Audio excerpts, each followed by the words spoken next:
Chérubin Okende, nous l'avons côtoyé. On a été de bons camarades au gouvernement. C'était quelqu'un de très affable. Et donc, nous sommes très touchés, très peinés par ce qui est arrivé. Mais ce qui est inacceptable, c'est qu'il devienne une marchandise politique. Et ça, c'est un manque total de respect de sa mémoire et de respect pour sa famille. Comme vient de le dire le ministre Patrick Mouyaya, la moindre des choses dans ce genre de circonstances, c'est d'abord de faire preuve de retenue.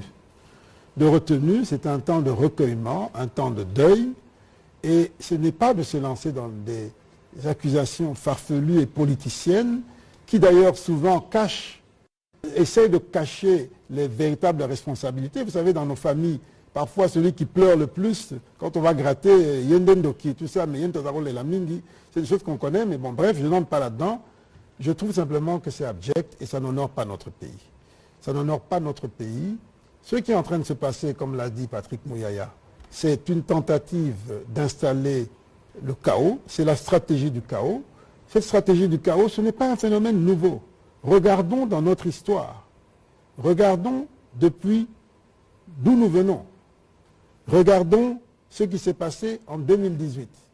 Pourquoi il y a eu cette divergence à Genève entre ceux qui voulaient le chaos, machine par machine à voter, et celui qui a dit, si on n'arrive pas à empêcher la machine à voter, on va aux élections. Eh bien, on les connaît. C'était la stratégie du chaos que nous n'avons pas voulu suivre, que notre leader n'a pas voulu suivre. Allons plus loin. 96-97, conférence nationale, on s'approche des élections. On n'a jamais été aussi proche des élections pendant cette transition. Cette stratégie du chaos venue du Rwanda, nous savons ce que ça a donné. Ça nous a amené, ça nous a fait faire les 40 ans de désert alors qu'on était à 11 jours de la terre promise. Eh bien, allons plus loin. En 61, 30 juin, indépendance, mois de juillet, stratégie du chaos. C'est la même histoire. Sauf que les acteurs de cette stratégie du chaos se déplacent, ils se rapprochent de plus en plus de nous, mais c'est exactement la même stratégie. Et donc, c'est une occasion pour que les Congolais se réveillent et qu'ils disent, ça nous ne voulons plus, nous avons compris, nous ne sommes pas un jouet, nous ne sommes pas, nous, un laboratoire, nous sommes un pays, des gens qui ont assez souffert de toutes ces ingérences, de toutes ces mains noires, externes avec des complicités internes, et ça nous avons dit, stop, c'est fini. Et allons plus loin. Une seule question, sans entrer dans la polémique, parce qu'il faut respecter l'instruction. Mais en tant qu'acteur politique, on peut quand même se poser la question, la première question qu'on doit se poser, ou en tant que Congolais, c'est à qui profiterait ce crime, puisqu'il s'agit bien d'un crime.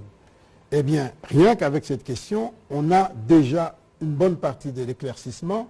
Je n'irai pas plus loin, mais croyez-moi, c'est des situations qu'on a déjà connues dans cette histoire, dans l'histoire de ce pays. Laurent Désiré Kabila n'a pas été tué par l'opposition politique ni par Mobutu. Il a été tué par ses compagnons, par ceux qui ont cheminé avec lui, dans un but précis. Et donc, nous avons déjà connu ça. Aujourd'hui, nous sommes éveillés, nous sommes mûrs. Nous ne voulons pas ça pour notre pays. Nous voulons que notre pays progresse et qu'il sorte de cette parenthèse noire qui dure depuis 1997 et qu'il trouve sa liberté, qu'il se retrouve lui-même. C'est ça l'enjeu. C'est l'enjeu de cette élection. Raison pour laquelle